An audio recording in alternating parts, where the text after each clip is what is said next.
कैसे हो आप। देखिए, आज के इस वीडियो में हम देखेंगे कि MSCET लॉ का जो पेपर होता है, जिसकी एलिजिबिलिटी क्राइटेरिया ग्रेजुएशन होती है, यानी कि अगर आपने ग्रेजुएशन किया हुआ है और आप जो है LLB करना चाहते हैं फ्रॉम महाराष्ट्र सेंट्रल यूनिवर्सिटी से, है ना, महाराष्ट्र के कॉलेज से, महाराष्ट्र यानी बॉम्बे के कॉलेज से MSCET का एग्जाम देना होता है, जिसके लिए, है ना, I am talking here for 3 year law, है ना, आफ्टर योर ग्रेजुएशन। अगर आप 3 साल की लॉ करना चाहते हैं और महाराष्ट्र से करना चाहते हैं तो उसके लिए महाराष्ट्र कॉमन एंट्रेंस टेस्ट होता है। ठीक है। और उसका जो सिलेबस होता है, मैं इस वीडियो के अंदर आपको सिलेबस बता दूं जरा, क्या क्या आता है इसके अंदर, पूरा डिटेल में आपको बताऊंगा, जरा ध्यान से देखिएगा। सबसे पहला जो इम्पोर्टेंट जो सेक्शन है इसका, वो आता है legal aptitude. Legal aptitude and legal reasoning. ठीक है। Legal aptitude and legal reasoning, इसके अंदर क्या क्या टॉपिक्स होते हैं, ये टॉपिक्स मैंने आपके लिए बना के रख दिए हैं।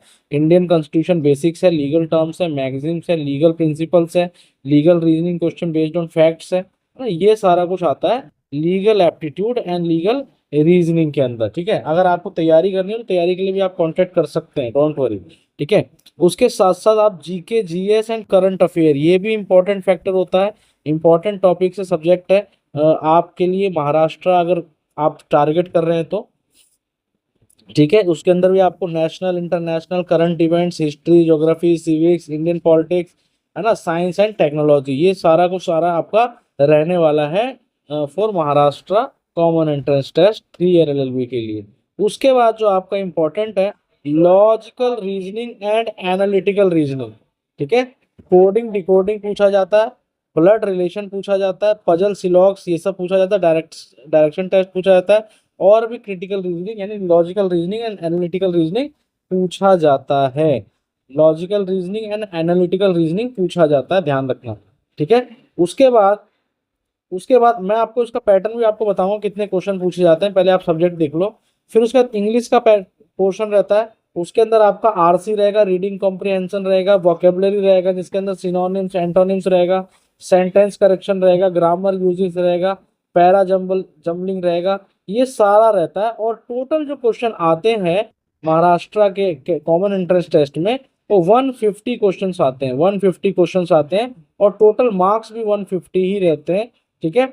और जो टाइम होता है, उसका टाइम ड्यूरेशन होता है 2 घंटे का होता है। 2 घंटे के अंदर आपको 150 क्वेश्चन सॉल्व करने होते हैं। नेगेटिव मार्किंग नहीं होती है ना। मीडियम ऑफ एग्जामिनेशन जो होता है इंग्लिश और मराठी होती है। और जो एग्जाम होता है वो ऑनलाइन कंप्यूटर बेस्ड टेस्ट होता है। ठीक है।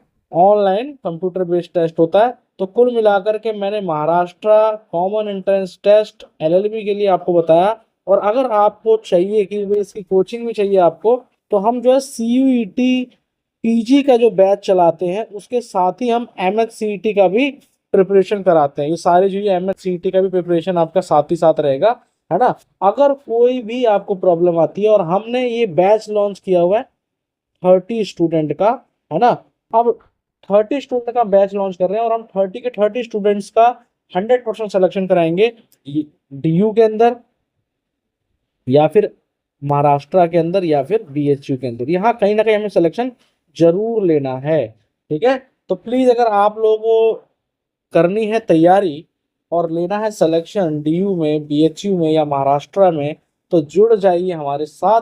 और नंबर मेंशन है 8178747065, कांटेक्ट कर सकते हैं आप।